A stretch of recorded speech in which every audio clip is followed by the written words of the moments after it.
Demak, birinchi mavzudagi birinchi misolga qaraymiz hammamiz. Birinchi mavzudagi birinchi misol.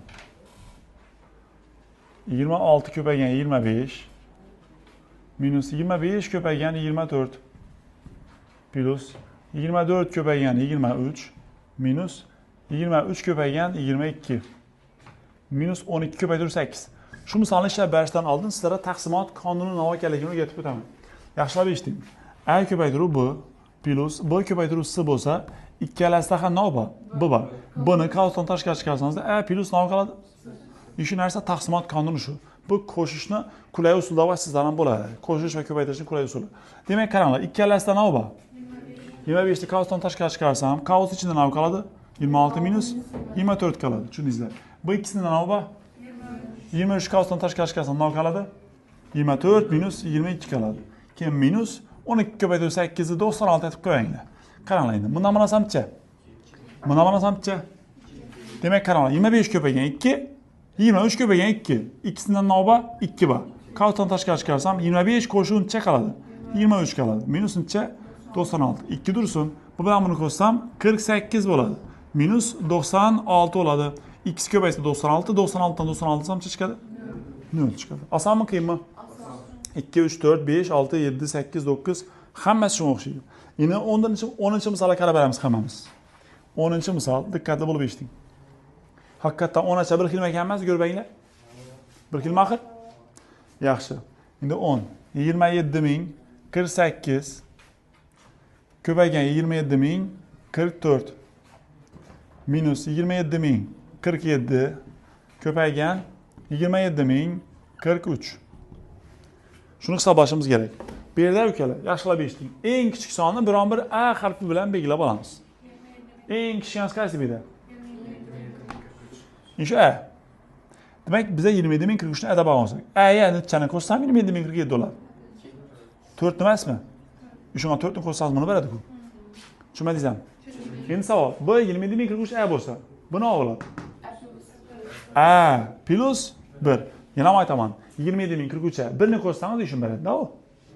Biz 27043 ni adab olishimiz uchun o'rnidan A qo'yib ketdik, A qo'shib 1. Buni nima deb olamiz?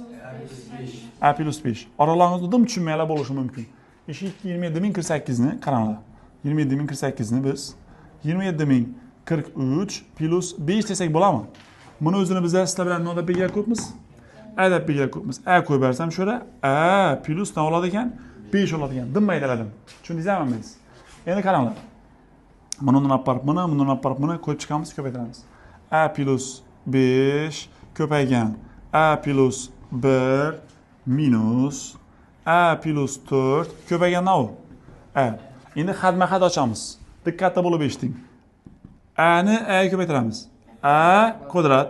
A ni 1 ga ko'paytiramiz. A ni o'zi. Bu bilan buni ko'paytiramiz. 5A. Bu bilan buni ko'paytiramiz.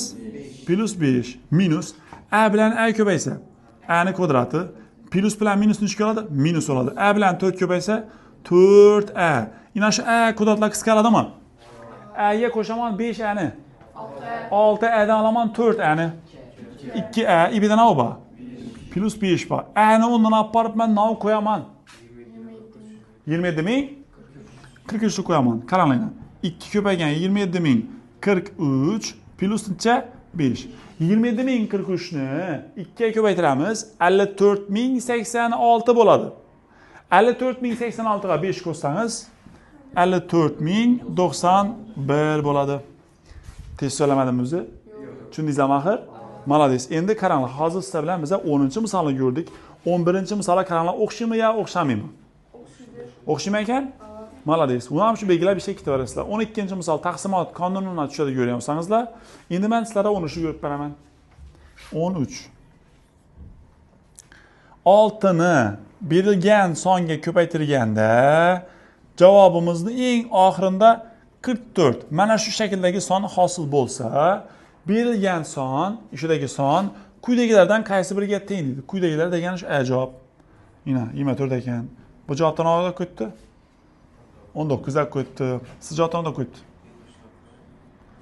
Boshqacha aytamiz. Chunki bu yerda to'g'ri javob yozildi ham Ma'murbek qaraymiz. Demak, ina shu 6 ni shularning qaysi biridan ko'paytirsak, oxirgi ikkita raqamimiz 44 bo'ladi dedi. Men şu an ko'paytirib ko'raman. 64 2 yadda. 62 12 yada bilan 14 4 1 yadda. Hokazoga yetib qoldi. Eng oxirida nechta hosil bo'ldi? 44 hosil bo'ldi. To'g'ri kelam. Qay javob? Qani bir qo'yib ko'ramiz altini. 69 54 4 5 yadda 6 1 6 yadda bilan 11 ni 1 yana bir yadda yetib qoldi. Eng oxirida 14 hosil bo'ldi. Bizdan necha hosil bo'lishi kerak? Demak bu javob xato. Buni ham 6 ga ko'paytirib ko'ramiz yana. 69 54 4 5 yadda 6 7 42 yadda bilan 47 ni 7si 4 yadda. Kerakmidi buni? Eng oxirgi ikkita raqam necha bo'ldi? Bizdan necha bo'lishi kerak edi? Demak qay javob? A javob. 13 tushunarli bo'ldimi? Davom etamiz. 14-misolga e'tibor beramiz hammamiz. 14-misol. 3680 va 5060 sonlarini ayni bir xil songa bo'lganda, degani ikkisini ham shu bir sona bo'lib tilayman shunday. Birinchisida bo'linma necha bo'pti? 32 bo'pti. Ikkinchisida nimaga teng bo'ladi deb qo'yibdilar. Qaranglar endi. Sizlarga bir savolim bor. Shu misolni ishlashda oldim, yoki bir narsa o'rgatchikmasdan. 6/2 tengcha. Bilasizlar hammangiz. Endi qaranglar. Bunda 6 ni 3 ga bo'lsak necha chiqadi? E'tibor berdingizmi? Siz ishidagi x ni topib olishingiz uchun inamini imashlashingiz kerak ekan. Tushunmadingizmi? Hozir aynan 6 ni 1 ga 3 ga bo'lsangiz 1 ga chiqar ekan axir. Ya'ni siz mana shu yerdagi x ni topib olishingiz uchun 3680 ni bo'laman ekan nechaga? 32 ga. Shu javob chiqadimi savol? Chiqadi. Necha chiqadi aytmanglar? Tak. Birdan beramiz. 32 bo'lsa 48 bo'ladi. Yana birdan beramiz, keyin 5 dan beramiz. Demak, necha chiqadi ekan? 115 bo'ladi ekan. Aynan shu 115 dan kelib ishonchish kerak, bo'lish kerak endi. Ya'ni 5060 bo'lingan 115. Shunda bizning ikkinchi bo'linmamiz chiqadi ekan, kelib chiqadi ekan. Endi aytinglar. Ikkinchi bo'linmamiz necha chiqadi? 5060 ni bo'lamiz 115 ga. Tez hisoblab olinglar. Qancha kurs?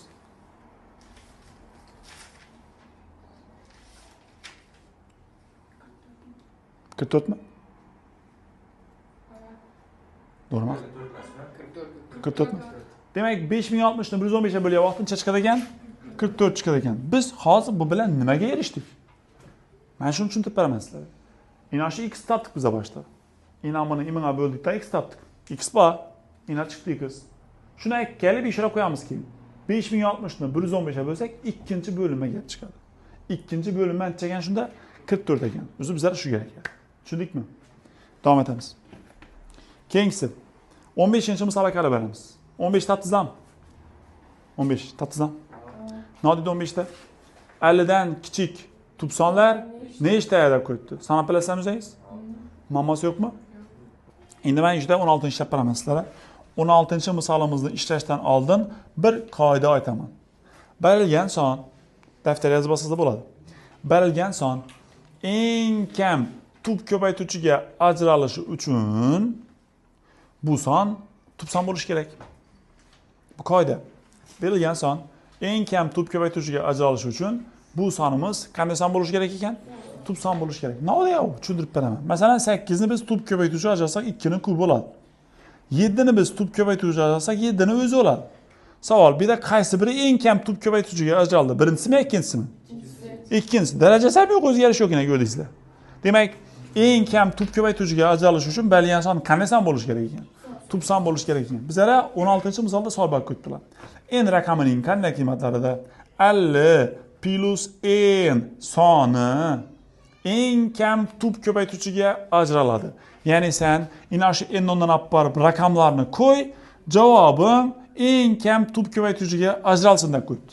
Savol beraman, eng kam tub ko'paytuvchiga ajralish uchun bu sonimiz qanday son bo'lishi kerak? Tub son bo'lishi kerak. Demak, biz n o'rnidan olib borib raqamlarni qo'yib chiqamiz. 1 ni qo'yishimiz mumkin, 2 ni, 3 ni, 4 ni, 5 ni, 6 ni, 7 ni, 8 ni va 9 ni. Qani 1 ni qo'yib ko'ramiz shuna. 1 qo'shib 50. Necha beradi? 51 tub son emas bu, murakkab son. 2 ni olib borib vam to'g'ri kelmaydi. 3 ni olib borsangizlar 53 bo'ladi. Ana bu to'g'ri keladi. Chunki 53 qanday son? Tub son. 4 ni olib borsang 54 bo'ladi. U tub emas u. 5 ni olib bor 55 vam xato 6 yaparsın 56 vam xato 7 yapıp gör. Koşsan 57 oladı. 57 tupsam yoki murakkabsanmi? Qani savol? 57 murakkabsan. Chunki bu 3 ga bo'linadi bu. Tushundingiz axir, o'rganmaydi. Endi men buni ham o'chiraman ekan. 8 qo'yib ko'raman. 58 vam murakkabsan 9 qo'yib ko'rsam o'sha. 59. Ana bu tupsan.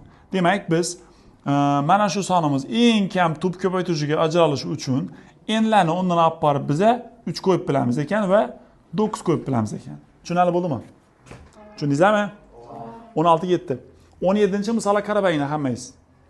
17 ni hamma topdimi?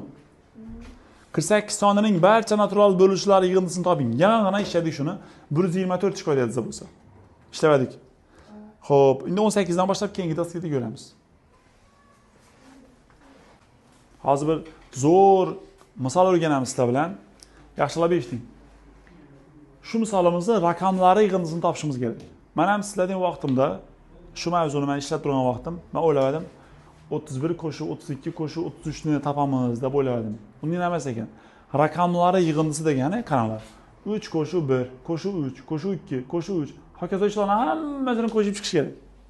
Masalan, misol uchun 10, 11, 12. Mana shu sonni raqamlari yig'indisini toping desalar, 1 qo'shuv 0, qo'shuv 1, qo'shuv 1, qo'shuv 1, qo'shuv 2. Necha bo'ladi? 6 bo'ladi. 6 emasmi? 6 bo'ladi. Tushundingiz axir. Endi inasham son ishi.